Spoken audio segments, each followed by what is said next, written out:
नहीं चाहिए, जा तू जा। रातों में निकलते हैं चूहे, जिद्दी चूहे। आप मेरी बात मान जाए बहन जी, ले लें आप। मैं आपको एक बात बताऊं, ये हनी भाई की गली है।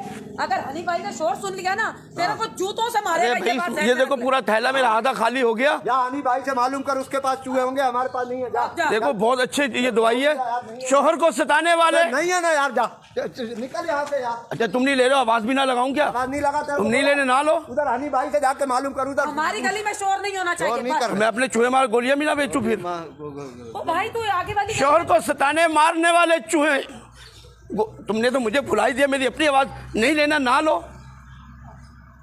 क्या मसला है इसके साथ? पता नहीं यार, उधर जा चल। इसके साथ मसला क्या है? बेगम को सताना, उधर जाना बेचने देना यार। बेच रहे, उधर बेच जाके। तेरे को पूरी बेगम को सताने वाले चूहे।